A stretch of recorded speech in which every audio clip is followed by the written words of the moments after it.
Yeah, we're ready. Okay, hi. So our names are Ella Good and Nicki Kent, and we're artists and we're based in Bristol in England. And we've been working together and collaborating since 2007.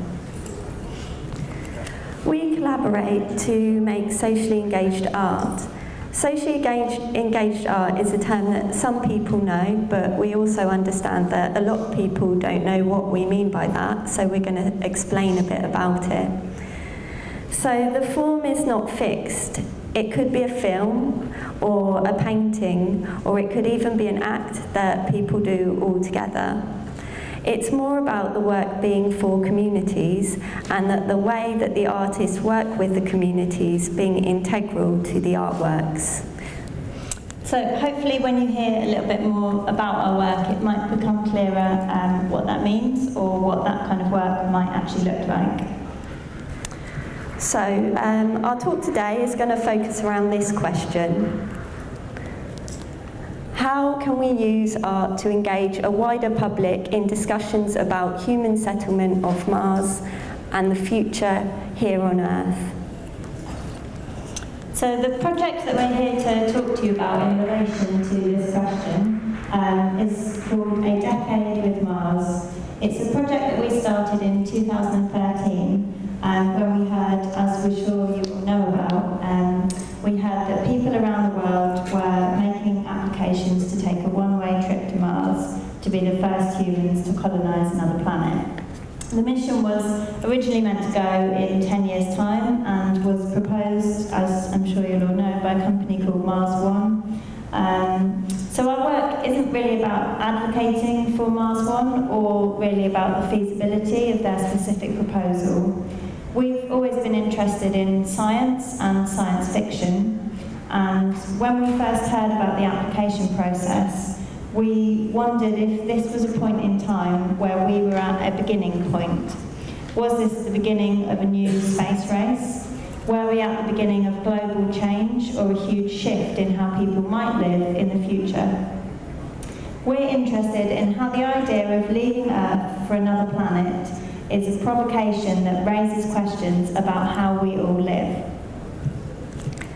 This idea became a kind of beginning point for us for thinking about lots of subsequent ideas about what a proposal to leave our planet behind means to all of human society. So we decided we'd set ourselves our own 10-year timeline, and we decided we would create a series of works over this time framed by the wider questions that the scenario of leaving Earth for Mars poses, exploring themes of climate change, migration, time, sustainability, community and economics. Using a socially engaged approach, these works are creating a growing audience following the project throughout its long duration, participating in work that asks questions about all of our futures on Earth. As artists, we're interested in making work about how we live. Artworks that are not pictures, but that are about talking to people and making things happen. So one of the first things that we started doing to find out more about the idea of leaving Earth was simply to meet some of the people who had applied for Mars One to find out just more about their lives. So in 2013, we started meeting people around the UK who had applied. We met 6 people whose ages ranged from 19 to 54 and who do all kinds of different things, some who are pursuing scientific academic careers and some who are not. Our initial meetings, our initial questions when we met with them were mostly around their motivations.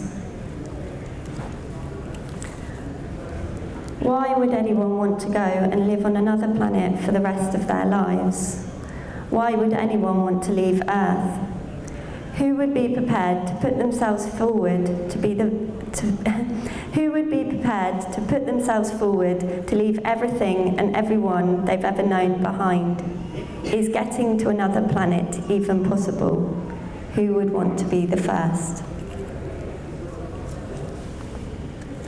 So we filmed short interviews with some of the UK applicants, and we decided that just meeting them all once wasn't enough. We decided we would keep meeting them again and again over the 10-year timescale to see not only what happened with the proposed mission, but also what changed in their lives and in the world over that time.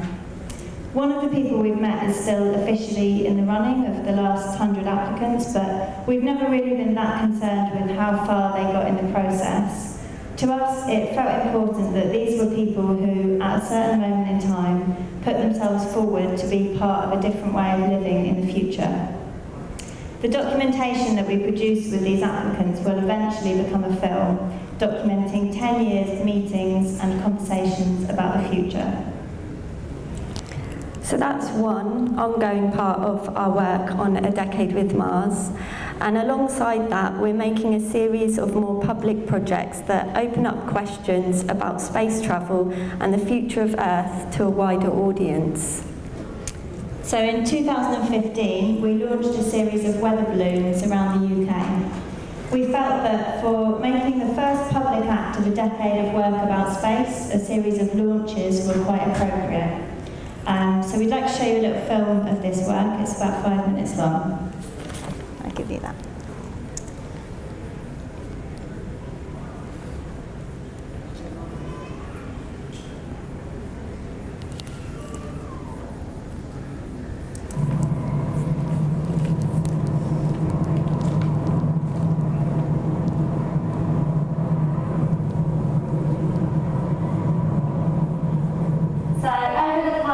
Months, we've been travelling all around the country and we've been launching weather balloons to try and get as close to space as we can.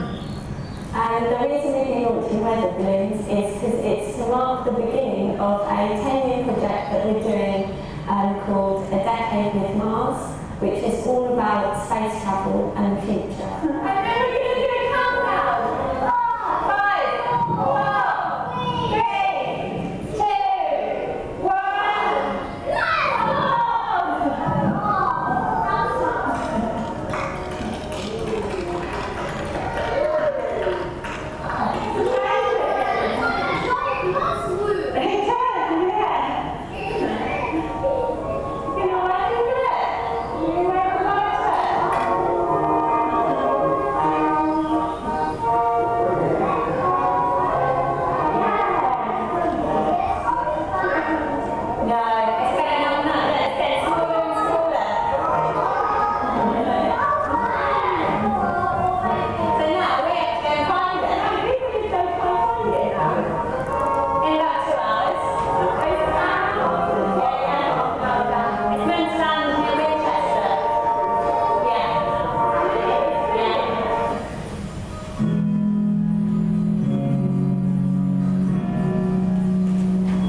Rotary clubs, youth clubs, coffee mornings for older women at community centres,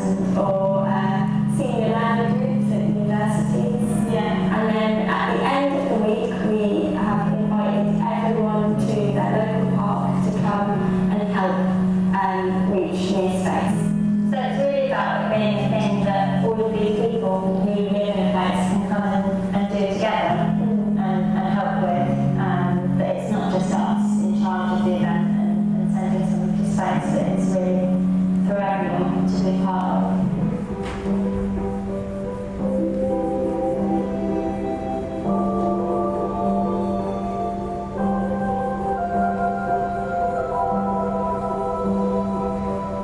We wanted to make something that was for everybody, and we've been interested in space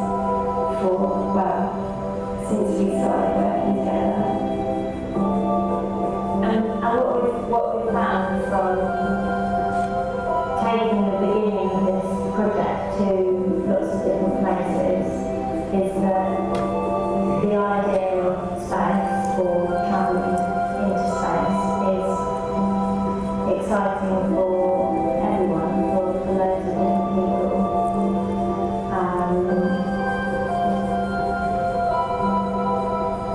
Maybe it's because the idea of looking up and then looking back on yourself on Earth helps you think about your place in the universe and how small we are and what we've got here on planet Earth.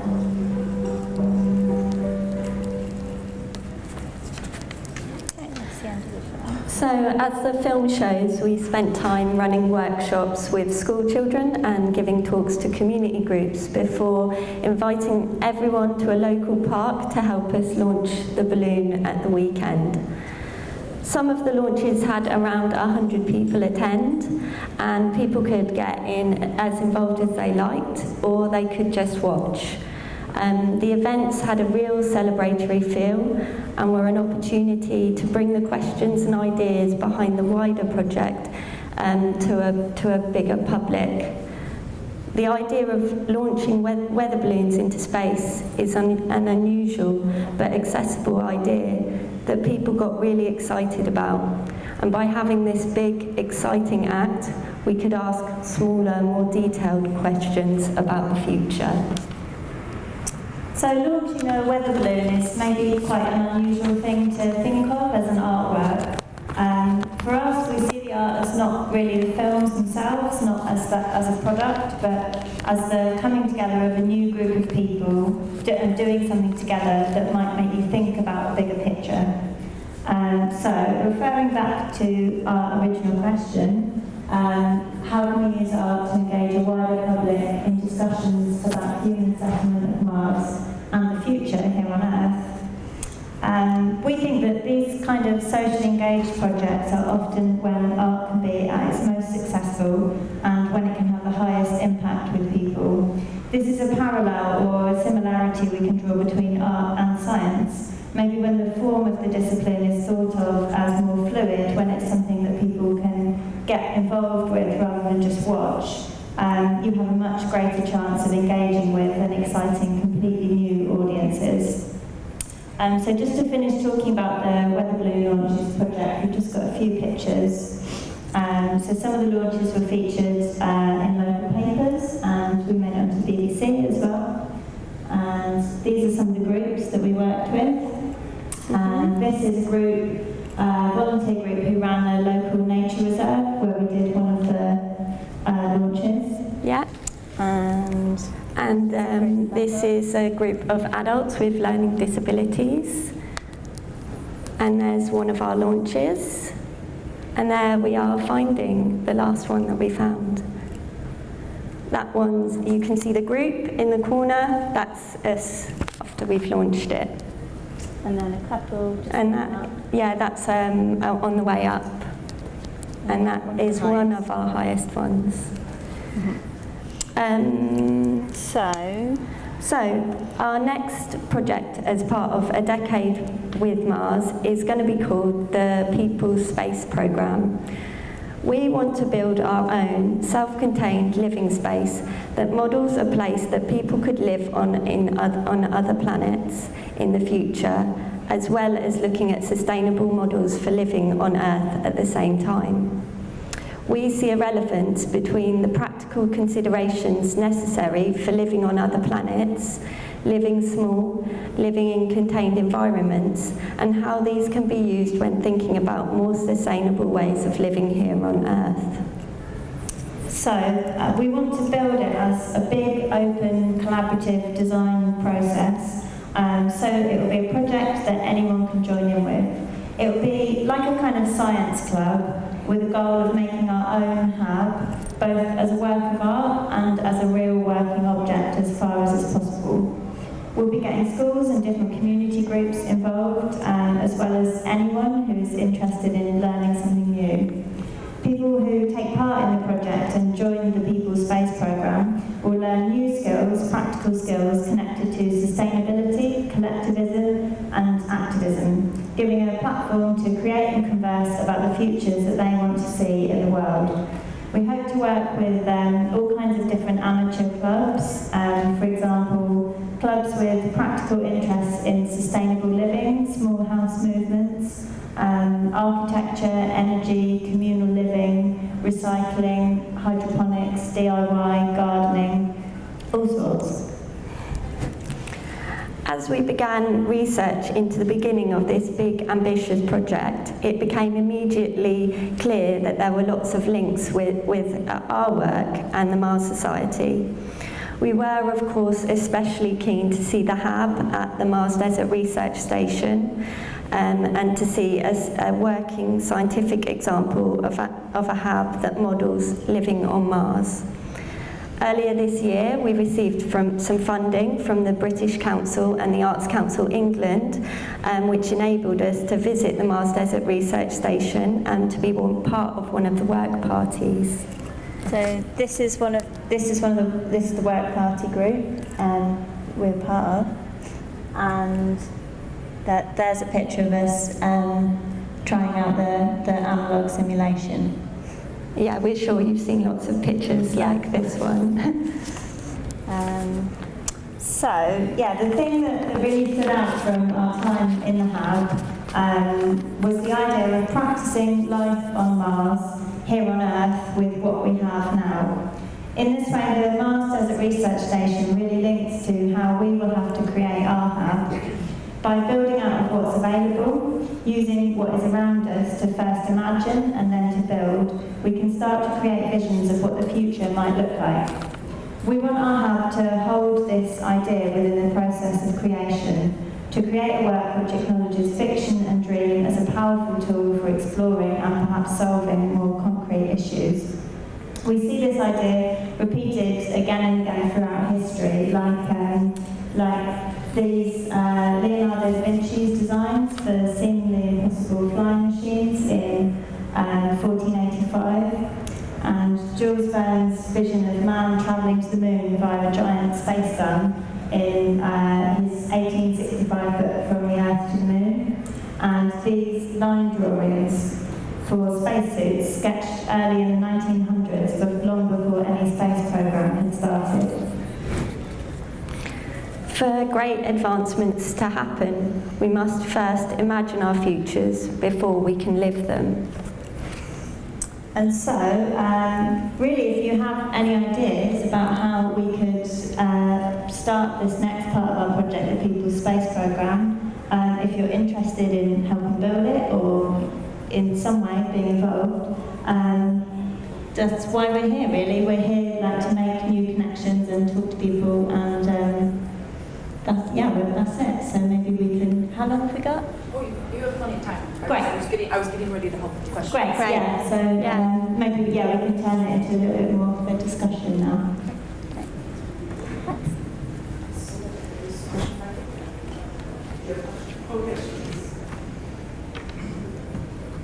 So, some may see Mars as a challenge for living far beyond what they've ever tried to attempt before, and others may see it as a tabula rasa to imagine and creating a new civilization with new potential.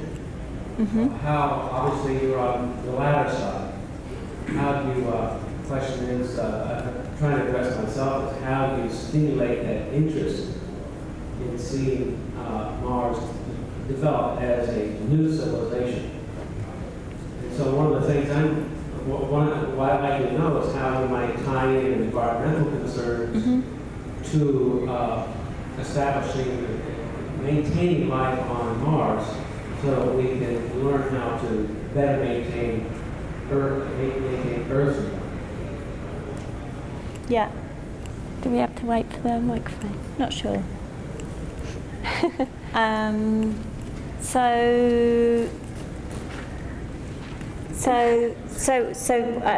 Your questions around how can we tie the environmental concerns in with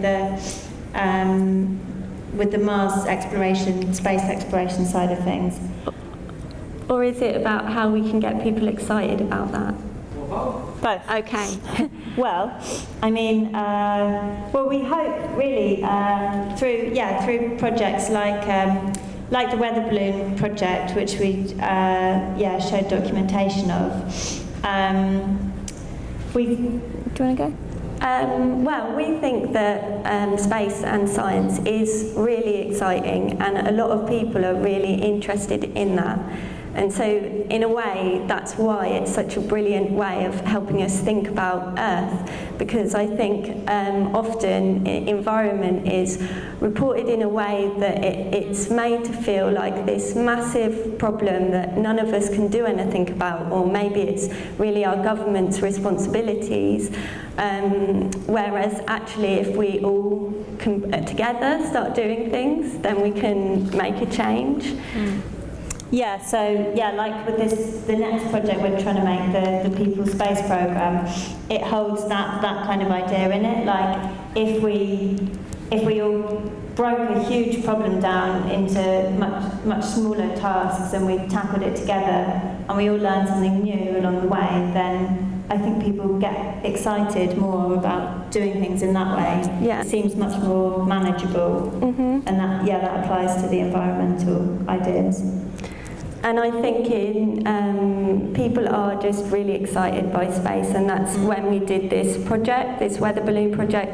We were always really amazed by the amount of excitement that we got from people, and the amount of people who wanted to come to their park who had no interest in art, maybe, and they didn't really realise it was an art project. They came because they were excited by space. Yeah. And that's why it's a brilliant thing to talk to people about. Yeah. Where was your launch site? Oh. For the weather balloons, Yeah. so we did 6 all around the UK. We did one in Bristol, where we live, one in Lancaster, one in Hull, Leeds, And one in and Bath. central London. Yeah, and one in central London, which we had to do at 4:30 in the morning because we had to get permission from air traffic. Yeah, and that was the only little window. That one was quite exciting, really. Yeah, that one might be one of the most beautiful because it was dark when we let go, and then when it broke through the clouds, you can see this really unusual sunrise happening. Yeah. So it was really, really rewarding. There's that also, one. on that video as well, you can see there was a meteor shower over Earth. Are the At that videos time. available? Yeah, they're all on our website. If you want to take one of our cards, they're on our website and they're on YouTube.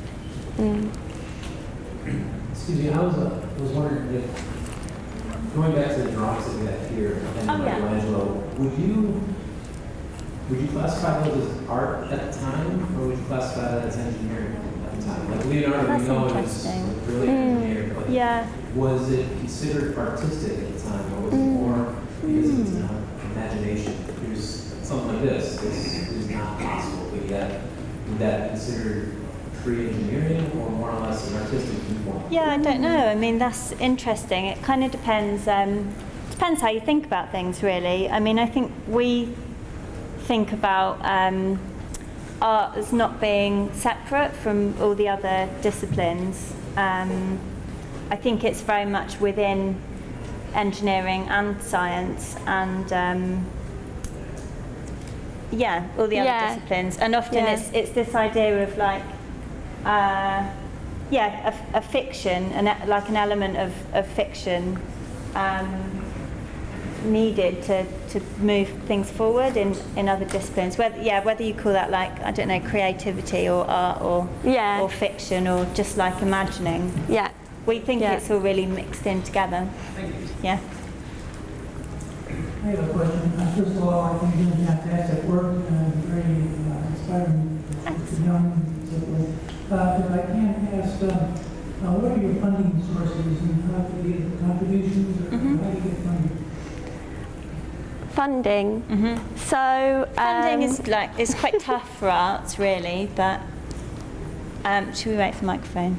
yeah, we could wait. I don't. She's doing. Okay. So we've been funded in lots of different ways. In England, we've had links with arts venues that have given small contributions to projects. Also, there's an Arts Council in England that funded us with the British Council to go to the research station, and so it is really about piecing things together, and obviously doing a lot of work for no money. Yeah, but then for it's a mix, really. It's sometimes it takes a long time to get projects off the ground, really. You spend a lot of time planning before you do anything and before anyone will pay you to do any work. Yeah. But yeah, I don't know. It's maybe a little bit different in the UK to here. I don't know. We have a little bit more money, maybe from like the Arts Council. It has money from the government. It's a public funding body, and they distribute money to individual artists as well as bigger institutions. But it's like on a project by project basis. So we say, we're doing this 10-year project. It's called A Decade with Mars. It's 10 years long. But really, we're not getting paid continuously for 10 years. We have to think about it like project by project and fundraise project by project. Yeah. First of all, I'd like to thank you for coming all the way from the UK here to present at the Mars Society. Thank you very much for doing that. Thanks. And I'd like to ask you if you can think of a creative way to share your work with our students and teachers in the U.S. I'd like you to think about that. And Okay. I'd like to exchange cards with you. Yeah, that'd be great. Yeah, maybe we could have more of a chat afterwards. Yeah. Yeah. And I'm actually take the microphone and ask one more question. Okay. Myself. So, you guys are bringing art to science in a way of trying to use art in order to get people excited about science. But I guess one of the things I could bring up as a topic of conversation is that one of the considerations for colonization and sending people off to go exploring is quality of life, because it's really important to have positive mental health for the people who are going to be doing this exploration, because it can be very isolating. So maybe one of the considerations is also how can art enrich our lives as we become explorers and researchers in space too. So that was just one of the considerations. Yeah, that's interesting. Yeah. So, Great. so thank you guys very much, and we'll move on to our next speaker. So thank you. Great.